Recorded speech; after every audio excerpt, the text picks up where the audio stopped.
మిర్చి రైతులు అంటే ఏ రైతులైనా అవనవసరం, ఎవరైనా ప్రజాప్రతినిధులు వస్తున్నారంటే ఎంతో కొంత మంచి జరుగుతుందనే ఉద్దేశంతో వాళ్ళు కూడా వెయిట్ చేస్తారు. కానీ మిర్చి రైతుల పరామర్శ పేరుతో మిర్చి రైతుల్నే తన దగ్గరున్న సెక్యూరిటీ వాళ్ళ చేత, బౌన్సర్ల చేత కొట్టించడం. ఒక్కసారి బయటికి వెళ్తే ఒక్కసారి ప్లే చేయను అక్కడ చూడండి, మిర్చి రైతుల్ని కొట్టించిన పరిస్థితి ఒక్కసారి మనం చూడాలి. అదే కాకుండా అక్కడ టెక్కీల్ని కూడా దొంగతనం చేయటం అంటే అంత దారుణమైన పరిస్థితి అండి. ఒక పక్క నుంచి మిర్చి రైతుల్ని పరామర్శిస్తున్నామని చెప్పి బల ప్రదర్శనలు చేయటం, దానికి కొన్ని గంటల పాటు రోడ్ల మీద బల ప్రదర్శన చేసి తీరా అక్కడికి వెళ్ళిన తర్వాత ఏ మిర్చి రైతుని కూడా మాట్లాడే పరిస్థితి ఉండదు, ఏ మిర్చి రైతుని పరామర్శించే పరిస్థితి ఉండదు. కానీ అక్కడ మిర్చి రైతులనే కొడతారు, తిరిగి అక్కడ ఉన్న మిర్చి బస్తాలని కూడా, టెక్కీల్ని కూడా దొంగతనాలు చేసే పరిస్థితులు కనిపిస్తాయి. మీరు ఎటువంటి మెసేజ్ ఇద్దాం అనుకుంటున్నారు ప్రజలకి? ఇలాంటి పరామర్శల పేరు మీద ఎటువంటి మెసేజ్ ఇద్దాం అనుకుంటున్నారు? నెక్స్ట్ ఒకసారి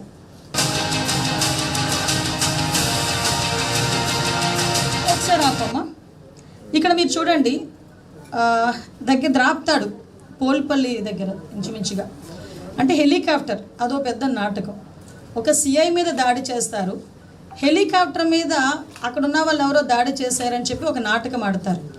ఆ రోజు నాకు ఇప్పటికీ బాగా గుర్తు. అది చాలా దూరం, బెంగళూరు నుంచి కొంచెం దూరం, ఆ డిస్టెన్స్ చాలా ఎక్కువ ఉంటుంది. కాబట్టి మీరు హెలికాప్టర్లో రండి, హెలికాప్టర్లో వెళ్ళండి అని చెప్పి పోలీసులు చాలా క్లియర్గా వాళ్ళని రిక్వెస్ట్ చేశారు. ఇట్స్ నాట్ ఇన్స్ట్రక్షన్, రిక్వెస్ట్ చేశారు. రిక్వెస్ట్ చేస్తే హెలికాప్టర్లో వచ్చినట్టు వచ్చి హెలికాప్టర్ అక్కడ పెట్టి వాళ్ళ తాలూకా కార్యకర్తలతోనే ఆ హెలికాప్టర్ దగ్గర, నిజంగా ఒక హెలికాప్టర్ దగ్గర అంతమంది జనాలు ఉండొచ్చా అండి? ఒకసారి మీరే చూడండి ఒకసారి. ఇది మేము ఎస్టాబ్లిష్ చేయాలి, చూపించాలి, ప్రజలకి చూపించాలి వాళ్ళ తాలూకా నైజాన్ని. అంతమంది ఆ హెలికాప్టర్ దగ్గరికి వచ్చి వాళ్ళు నానా బీభత్సం సృష్టిస్తే మళ్ళా దాని పేరు మీద అక్కడి నుంచి బల ప్రదర్శనగా బెంగళూరు వెళ్ళిన పరిస్థితి. అంటే అక్కడ కూడా వాళ్ళు ఏదో ఫ్యాక్షన్ విషయంలో అక్కడ అతను ఆ ఫ్యాక్షన్ విషయంలో జరిగిన ఇన్సిడెంట్కి సంబంధించి పరామర్శకి వెళ్తే వాళ్ళు అక్కడ కూడా బల ప్రదర్శన చేస్తారు. ఇది వీళ్ళ తాలూకా నైజం ఒక పక్క నుంచి చెప్పాలి. నెక్స్ట్ ఒక ఇన్సిడెంట్ ఇక్కడ చూస్తే మనకి పొగాకు రైతులు 11 జూన్ 2025 పొగాకు రైతులు పేరు మీద ఆ రోజు పరామర్శకి అని పేరు చెప్పి అక్కడ కూడా సేమ్ అదే పరిస్థితి, వాళ్ళు బల్ల ప్రదర్శన చేయడమే కాకుండా అక్కడ చూడండి రాళ్ళు, చెప్పులు, అక్కడ ఉన్న మహిళల మీద ఎలాగా దాడి చేస్తున్నారో ఒక్కసారి మీరు అబ్జర్వ్ చేయండి. అక్కడ పోలీసుల మీద దాడి చేస్తున్నారు, సామాన్య ప్రజల మీద దాడి చేస్తున్నారు. ఒక్కసారి ఆపమ్మా, అక్కడ ఒక్కసారి మీరందరూ చూడాలి, ఈరోజు ప్రజలందరూ చూడాలి, పత్రికా విలేకరులుగా మీరు కూడా చూడాలి. ఆ పొగాకు రైతులని పరామర్శిస్తాను అని చెప్పి ఆ పొగాకుని కాలితో అంతలాగా తొక్కుతూ ఉంటే కనీసం ఇది తప్పు అని చెప్పే పరిస్థితిలో కూడా ఆ గొడ్డలిపాటి అధ్యక్షుడు లేకపోవటం, ఇలాంటి నాయకత్వాలు ఉండటం నిజంగా ఆంధ్రప్రదేశ్ నిజంగా మనం చేసుకున్న దురదృష్టం అని అనుకోవాలి. ఆ పొగాకు రైతులు ఎంత బాధపడి పండిస్తే ఆ పంటను తీసుకొచ్చి కాలు కింద తొక్కుతూ అది ఎందుకు పనికి రాకుండా చేసిన పరిస్థితులు మనం గమనించాలి. పేరుకి పరామర్శ, బయటకు వస్తే మహిళల మీద విచక్షణారహితంగా రాళ్ళు రువ్వి దాడి చేసి అడ్డుపడిన పోలీసుల్ని సైతం లెక్క చేయకుండా దాడి చేశారంటే వీళ్ళ తాలూకా నైజాన్ని ప్రజలు కూడా అర్థం చేసుకోవాలని మీ అందరికీ కూడా నేను క్లియర్గా అందుకే ఒకసారి చూపిస్తున్నా. నెక్స్ట్ ఇక్కడ ఒకసారి ఆగాలి. ఇది తెనాలిలో ఒక గాంజా బ్యాచ్ రౌడీ షీటర్స్. వీళ్ళని పోలీసులు వాళ్ళ ట్రీట్మెంట్ వాళ్ళు చేస్తున్నారు. ఈ రోజుల్లోని గాంజా అన్నది, రౌడీ షీటర్లు అన్న వాళ్ళు ప్రజల్లోకి వచ్చి ఎంత హింసని ప్రేరేపిస్తున్నారో మీ అందరికీ కూడా తెలుసు. దాని మీదనే ఎన్డీఏ గవర్నమెంట్ వచ్చిన తర్వాత గాంజా మీద ఉక్కుపాదం మోపాలి అని చెప్పి సపరేట్గా ఒక ఈగల్ అని చెప్పి మేము స్థాపించి దాని ద్వారా గాంజా కల్టివేషన్ని జీరో చేసి గాంజాని అరికట్టే పొజిషన్స్లో ఈరోజు మేము దఫదఫాలుగా మేము ముందుకెళ్తూ ఉంటే, అలాంటి గాంజా తీసుకొని గాంజా బ్యాచ్ వాళ్ళని, రౌడీ షీటర్లని పరామర్శకని పేర్లు చెప్పి వాళ్ళని చిన్నపిల్లలు అని చెప్పి గాంజా బ్యాచ్ని ప్రోత్సహిస్తూ ఉంటే ఏం మెసేజ్ ఇస్తున్నారండి మీరు? నాకు అర్థం కావట్లేదు. ఎటువంటి మెసేజ్ ఇస్తున్నారు అంటే గాంజాలు తీసుకోండి, గాంజాలు తాగండి, రౌడీల్లా బయటకు తిరగండి, అమ్మాయిలు నేర్పించండి, ఆడబిడ్డలు నేర్పించండి అని చెప్పేసి మీరు చెప్తున్నారా? ఇదా మీరు ఇస్తున్న సందేశం? ఒక నాయకుడు అయ్యా అని మొన్నటి వరకు అనుకున్నాం, కానీ ఈరోజు నాయకుడు కాదు, కేవలం ఒక గొడ్డలి పార్టీకి అధ్యక్షుడిగా నువ్వు చేస్తున్న అరాచకాలు కానీ నువ్వు ఇస్తున్న మెసేజెస్ కానీ ఎలా ఉన్నాయి అన్నది చాలా క్లియర్గా చూపించే బాధ్యత కూడా మేము తీసుకోవాలి ఈరోజు. ఒక్కసారి చూడండి అతను. నెక్స్ట్ ఇంకొకటి ఎందుకంటే నాకు అర్థం కాదు ఏంటంటే, ఎవరైనా ఏదైనా మంచిగా ఏదైనా జరిగితే అక్కడ పరామర్శకి, నిజంగా అన్యాయం జరిగితే పరామర్శకి వెళ్తారు. ఇక్కడ చూస్తే ఒక బెట్టింగ్లోని ఒక వ్యక్తి చనిపోయాడు. అది కూడా బెట్టింగ్ ఎందుకు? జగన్మోహన్ రెడ్డి వస్తాడని బెట్టింగ్ కాశారు, అది అవ్వలేదు.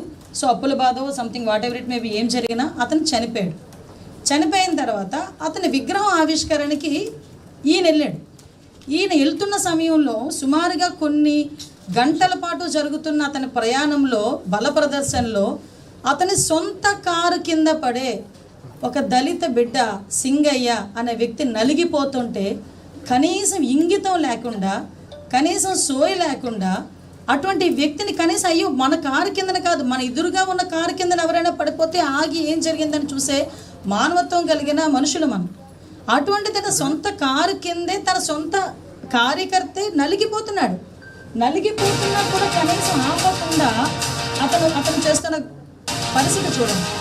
తిరిగి ఆ వ్యక్తిని తుప్పల్లో పడేసి తనకు సంబంధం లేనట్టు వెళ్ళిపోతే పోలీసులు చూసి హాస్పిటల్లో జాయిన్ చేస్తే అప్పటికే చనిపోయి నిర్ధారిస్తే మళ్ళా పైగా కుటుంబ సభ్యుల్ని తన ప్యాలెస్కి పిలిపించుకొని ప్రభుత్వం మీద బురద జల్లి పోలీసుల మీద బురద జల్లడానికి చేసిన ప్రయత్నం కూడా మీకు ఒకసారి మళ్ళీ గుర్తు చేస్తున్నాం.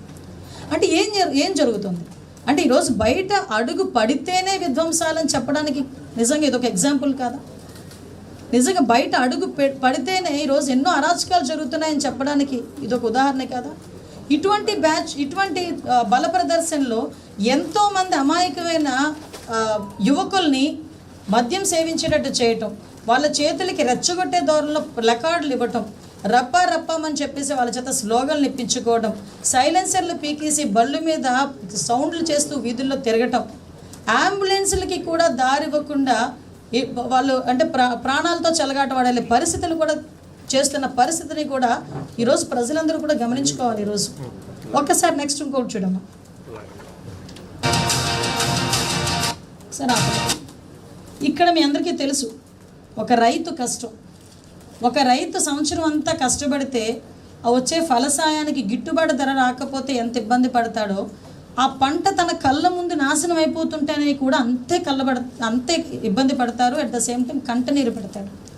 నువ్వు మామిడి రైతుల్ని పరామర్శిస్తాను అని చెప్పి సేమ్ అదే బల ప్రదర్శనలతో అందరి చేత సీఎం అని అరుపులు అరిపించుకుంటూ రోడ్డు మీదకు వచ్చి ఈరోజు ఆఖరికి ఆ రైతుని కూడా బెదిరించి సంవత్సరం పాటు పండించిన ఆ పంటని ట్రాక్టర్లో ఎత్తుకొచ్చి దొంగతనం చేసి రోడ్ల మీద పోసి ఆ ట్రాక్టర్లతో తొక్కిస్తూ ఉంటే నిజంగా ఇక్కడ మీలో ఎవరైనా ఒక రైతున్నా, నేను మాట్లాడేటప్పుడు చూస్తున్న వాళ్ళు ఎవరైనా రైతున్నా ఆ కష్టం ఏంటో తెలుస్తుంది.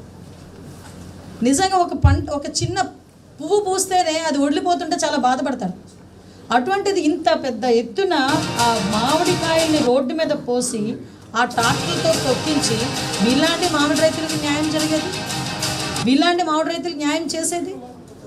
మామిడి రైతులను ఆదుకున్న గవర్నమెంట్ ఎన్డీఏ కూటమి గవర్నమెంట్ అయినప్పటికీ కావాలని వాళ్ళకి ఏదో ఒక ప్లాట్ఫామ్ కావాలి వాళ్ళ బల ప్రదర్శన చేయటానికి అని చెప్పి వీళ్ళ తాలూకా విధ్వంసం ఈ రకంగా చూస్తూ ఉంటే నిజంగా సిగ్గుపడాలండి.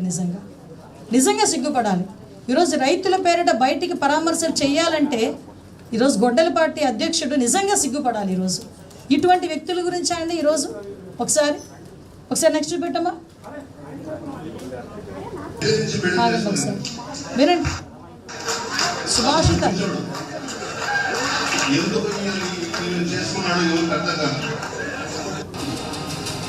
ఒక ప్రజాప్రతినిధి, మహిళా ప్రజాప్రతినిధి, ఆవిడ ఒక సిట్టింగ్ ఎమ్మెల్యేని నోటికి వచ్చినట్టు బూతులు తిడితే కేసులు పెట్టమా అండి?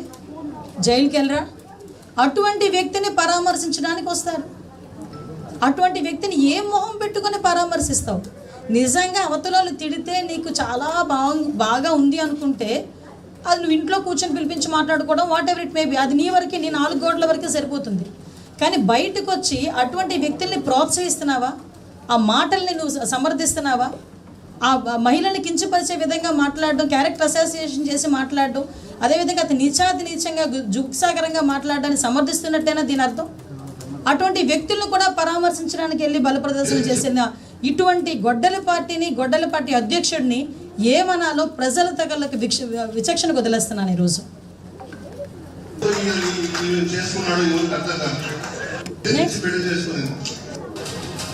ఇక్కడ మీరు అతగాడు ఏం మాట్లాడాడో కూడా మీకు తెలుసు. సాక్షాత్తు గౌరవ ముఖ్యమంత్రి నారా చంద్రబాబు నాయుడు గారి గురించి నడి రోడ్డు మీద నోటికి వచ్చినట్టు బూతులు మాట్లాడితే మేము కేసులు పెట్టకుండా ఉండాలండి? మాట్లాడితే వాళ్ళు చేసే తప్పులన్నీ వాళ్ళు చేస్తారు, వాళ్ళు మాట్లాడాల్సిన విచక్షణ లేని మాటలన్నీ మాట్లాడతారు, బూతులన్నీ తిడతారు, మళ్ళీ బయటకు వచ్చి మమ్మల్ని రాజకీయ కక్షతో మమ్మల్ని అరెస్ట్ చేశారని మాట్లాడతారు. సిగ్గనిపించట్లేదా? నిజంగా మీకైనా ఒకసారి ఆలోచనకు చేసే జ్ఞానం ఉందా? మీ కుటుంబ సభ్యులైనా ఇటువంటి మాటలు సమర్థిస్తారా? అటువంటి వ్యక్తిని వెళ్ళి ఈరోజు పరామర్శించడానికి గొడ్డలపాటి అధ్యక్షుడు పోతాడు అంటే, ఒక నాయకుడు హోదాలో ఉన్నవాడు ఒక మాట చెప్పినా, ఒక పని చేసినా నలుగురికి ఆదర్శంగా ఉండాలి అనుకుంటాం. కానీ ఈయన ఎటువంటి మెసేజ్ ఇస్తున్నారు? ఒక పక్క ఆడబిడ్డల గురించి నీచంగా మాట్లాడే సమర్థిస్తాడు వెళ్ళి, ఒక బూతులు మాట్లాడే వాళ్ళని సమర్థించి వాళ్ళకి వెళ్ళి పరామర్శలు చేస్తాడు. అక్కడ కూడా ఎన్ని గంటలు పట్టిందో మీ అందరికీ తెలుసు. ఆ దారి పొడిని ఇక్కడ నుంచి తాడేపల్లి అతని ఇంటి దగ్గర నుంచి గుంటూరు వెళ్ళేదానికి ఎన్ని గంటలు పట్టిందో మీ అందరికీ తెలుసు. ఎంత బల ప్రదర్శన చేశాడో మీ అందరికీ తెలుసు. నెక్స్ట్ చూడండి, వాళ్ళ తాలూకా ఆగండి అమ్మ. అతగాడు మాట్లాడి సమర్థిస్తున్నది ఎవరినో తెలుసా? సాక్షాత్తు కల్తీ మద్యం కేసులో నిందితుడు. ఒక కల్తీ మద్యం కేసులో నిందితుడిని పరామర్శించడానికి వెళ్ళి అటువంటి వ్యక్తిని పక్కన కూర్చోబెట్టుకొని, పక్కన నుంచోబెట్టుకొని అతను ఏదో వీరుడు సూర్యుడు అన్నట్టు మాట్లాడటమే కాకుండా సేమ్ బల ప్రదర్శన. అతను బల ప్రదర్శన చేయటానికి ఏది అనర్హం కాదు అని చెప్పడానికి ఇది ఒక ఉదాహరణ. అతను ఏదైనా అంటే ఒక నేరస్తుడిని పరామర్శించడానికి వెళ్ళినప్పుడు అదే బల ప్రదర్శన చేస్తాడు. ఎక్కడికైనా ఎవరైనా చనిపోయినా పరామర్శించడానికి వెళ్ళినప్పుడు కూడా అదే బల ప్రదర్శన చేస్తాడు.